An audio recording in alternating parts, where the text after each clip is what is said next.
اور SCO اجلاس بہت سالوں بعد ملک میں مختلف ممالک کے لوگ آئے ہیں اور ایک ہلچل دیکھی پاکستانیوں نے ٹی وی کے حد تک دیکھی. باقی تو اسلام آباد میں ہم اور آپ بھی گرفتار تھے تو لوگ کیا دیکھتے. کرفیو تھا. SCO اجلاس پاکستان کے لیے ایک بہترین تصویر، اور ہم یہ چاہتے ہیں کہ یہ تصویر پاکستان کا صرف ٹی وی کے حد تک نہ رہے، صرف اسلام آباد کے حد تک نہ رہے، بلکہ پاکستان کا یہی تصویر کوئٹہ کا منظر بھی بنے، پاکستان کا یہی تصویر دکی کا منظر بھی بنے، پاکستان کا یہی تصویر پشاور بھی بنے، پاکستان کا یہی تصویر ملتان بھی بنے.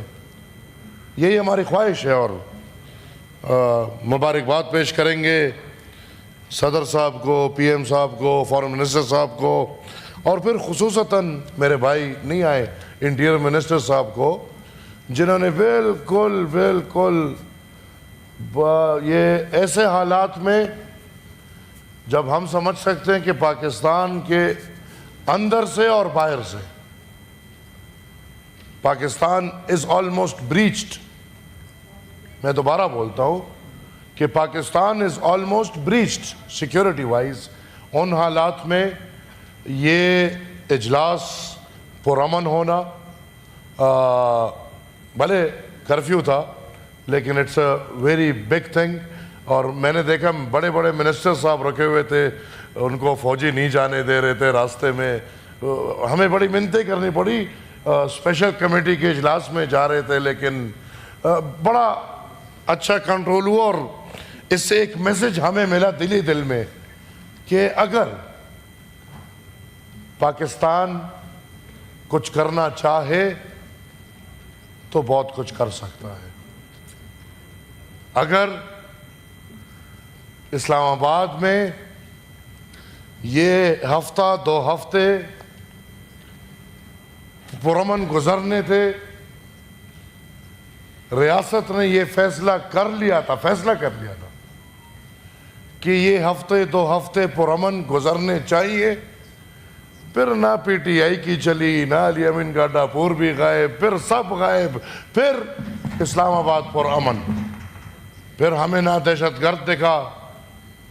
اللہ خیر کرے.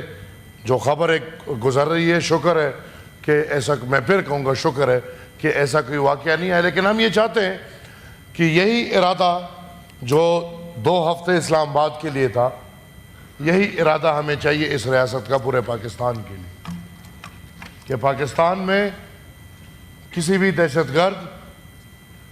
دہشت گردانہ کارروائی وہ ریاست کے اندر سے ہو، وہ ریاست کے باہر سے ہو، وہ مذہب کے نام پہ ہو، وہ قومیت کے نام پہ ہو، یا اس کے پیچھے کوئی بھی سوچ یا فکر یا منصوبہ ہو، اس کے ساتھ ایسے ہی ڈیل کرنا چاہیے جیسے یہ 14 دن اسلام آباد کے ساتھ انہوں نے ڈیل کیا ہے.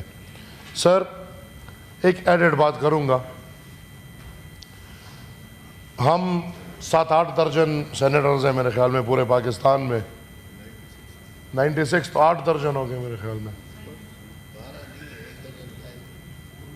7-8 درجن ہیں ہم سر. اور سر ہمارا فیسلٹیز میرے خیال میں ہم یہ کہ ہم لوگ کہیں نمائندگی کر رہے ہیں، قوم کی نمائندگی کر رہے ہیں، پارٹیز کی نمائندگی کر رہے ہیں، نظریوں کی نمائندگی کر رہے ہیں، اور اس کے بجائے ہمیں شاید تنخواہ ملتی ہے اور تنخواہ کے ساتھ ادھر فلیٹ ملتے ہیں جس میں سینیٹرز اور MNAs زندگی سکون سے، امن سے گزار سکیں اور ان کو استعمال کرتے ہوئے پارلیمنٹ آئیں اور واپس جا سکیں. سر کل رات کو جو ایک پیغام جناب سردار اختر مینگل صاحب کے بذریعے